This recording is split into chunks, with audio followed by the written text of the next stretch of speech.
Hi India England fifth test మ్యాచ్లో రెండో రోజు అయితే పూర్తిగా అయితే ఇండియా అయితే డామినేట్ చేసిందండి. ఎందుకంటే ఇద్దరు కూడా సెంచరీలు చేశారు. సుమన్ గిల్ కావచ్చు, లేకుంటే రోహిత్ శర్మ కావచ్చు, ఇద్దరు కూడా సెంచరీలు చేశారు. కాకపోతే ఇద్దరు సెంచరీలు చేసి ఇమ్మీడియట్గా అయితే అవుట్ అవడం అయితే చూసాం మనం అయితే. ఆ తర్వాత పడికల్ కానీ సర్ఫరాజ్ కానీ ఇద్దరు కూడా మళ్ళీ హాఫ్ సెంచరీలు చేశారు. దేవదత్ పడికల్ ఈ మ్యాచ్లో ఫస్ట్ టైం మ్యాచ్ ఇన్నింగ్స్ ఆడుతున్నాడు ఇండియా తరపున అయితే. ఇతనికి మంచి అవకాశం వచ్చింది. ఎందుకంటే రజత్ పడిదార్కి ఏదో ఇంజూరీ అన్నారు, కానీ నాకు తెలిసి అతను డ్రాప్ చేసినట్టే కనిపిస్తుంది. ఎందుకంటే ఆడిన 3 మ్యాచ్ల్లో కూడా 6 ఇన్నింగ్స్లో పెద్ద స్కోర్ ఏమి అతను చేయలేదు. అందుకనే దేవదత్ పడికల్ని అయితే ఈ మ్యాచ్లో ఆడించినట్టయితే తెలుస్తుంది.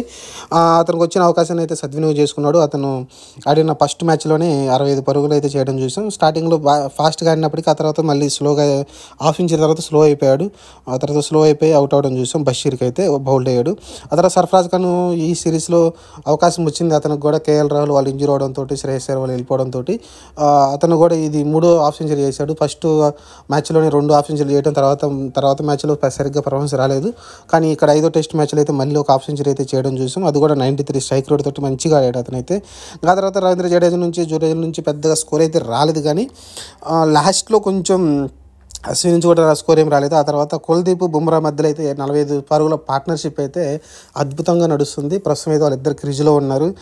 కుల్దీప్ 27 పరుగులతోటి, బుమ్రా 19 పరుగులతోటి క్రీజ్లో ఉన్నారు. వాళ్ళిద్దరి మూలంగానైతే స్కోరు లీడ్ వచ్చేసి 255 పరుగుల దాకా వచ్చింది. లేకుంటే 200 దగ్గర ఆగి ఉండేదేమో, 210, 220 దగ్గర అయితే ఆల్అవుట్ అయి ఉండేలేమో. కానీ వాళ్ళిద్దరు మంచి భాగస్వామ్యంతో అయితే 45 పరుగుల పార్ట్నర్షిప్ అయితే వాళ్ళిద్దరి మధ్య వచ్చింది. దాని మూలంగా 255 పరుగుల సాలిడ్ అయిన లీడ్ అయితే వచ్చింది మనకైతే. రేపు ఇంకొక 45 పరుగులు జోడించామంటే 300 పరుగులు లీడ్ వస్తుంది. అది ఎనఫ్ నాకు తెలిసి వాళ్ళని ఆల్అవుట్ చేయడానికి సరిపోతుంది అనుకుంటాను నేనైతే. మరి చూద్దాం మరి ఇద్దరు ఎంతవరకు జోడిస్తారు. రేపు త్వరగా ఆల్అవుట్ అయినా పర్లేదు. 250 పరుగులు అయితే కొంచెం కష్టమే టార్గెట్. వాళ్ళ ఎక్స్ట్రా కొట్టాలంటే ఇంకొక 100 పరుగులు అంతకన్నా ఎక్కువ కొట్టలేరు నాకు తెలిసి. కాబట్టి మనకైతే పూర్తిగా డామినేషన్ ఇండియా కనిపిస్తుంది. కానీ రేపు ఎంతవరకు మ్యాక్సిమం వీళ్ళిద్దరు ఆడగలిగితే అంత మంచిది మనకి. ఎందుకంటే 4th ఇన్నింగ్స్ అంత ఈజీగా ఉండదు కాబట్టి, ఏ పిచ్ అయినా ఎలాంటి పిచ్ అయినా 4th ఇన్నింగ్స్ అంత ఈజీగా ఉండదు కాబట్టి మ్యాక్సిమం మనం 4th ఇన్నింగ్స్ ఆడకుండానే మనం అయితే క్లోజ్ చేసుకునేటట్టు ఉండాలి. వాళ్ళైతే ఆల్అవుట్ చేయగలగాలి. ఇది మ్యాచ్. ఎక్కడ కూడా వాళ్ళైతే కోలుకున్నట్టు కనిపించలేదు. కాకపోతే లాస్ట్లో వీళ్ళు కొంచెం రోహిత్ శర్మ పడ్డ బాల్, స్టోక్స్ వేసిన బాల్ అయితే స్టోక్స్ చాలా రోజుల తర్వాత బౌలింగ్ వేసాడు.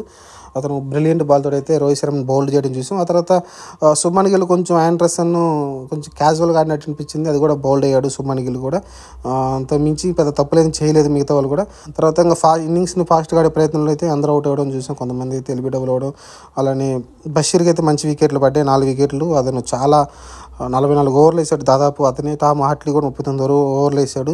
చాలా లాంగ్ స్పెల్ అయితే వీళ్ళిద్దరు వేయడం చూసాం మనమైతే. దానికి తగ్గట్టు అయితే అతను ఒక 2 వికెట్లు, ఇతను 4 వికెట్లు, మొత్తం 6 వికెట్ల దాకా అయితే వీళ్ళిద్దరు స్పిన్నర్లే తీసుకోవడం చూసాం. ఆ తర్వాత ఆండర్సన్ ఒకటి, అలానే బెన్ స్టోక్స్ చాలా రోజుల తర్వాత బౌలింగ్ వేసాడు. 5 ఓవర్లు వేసాడు. కంటిన్యూస్ స్పెల్ వేసాడు అతనైతే. 1 వికెట్ తీసుకుంటాడు అతనైతే. జో రూట్కి పెద్దగా వికెట్ అయితే రాలేదు, 3 ఓవర్లు వేసాడు. ఈసారి అతనైతే బౌలింగ్ వేయించలేదు అతని చేత అయితే. ఓవరాల్గా ఇది 473 పరుగులకి 8 వికెట్లు కోల్పోయాం. 120 ఓవర్లు అయితే ఉంది. ప్రస్తుతం 3.94 ఆల్మోస్ట్ 4 రన్ రేట్ అయితే పర్ ఓవర్ అయితే మనం రన్స్ అయితే చేస్తూ వచ్చాం. బాగానే ఉంది. ఇది 2వ రోజే, ఇంకా 3 రోజుల టైం ఉంది కాబట్టి రేపంతా నాకు తెలిసి ఇంగ్లాండ్లోని ఆడించే ప్రయత్నం చేస్తారు. రేపు ఆల్అవుట్ అయినా ఆశ్చర్యపడిన అవసరం లేదు. రేపే మ్యాచ్ ముగించే అవకాశం అయితే నాకైతే క్లియర్ తెలుస్తుంది.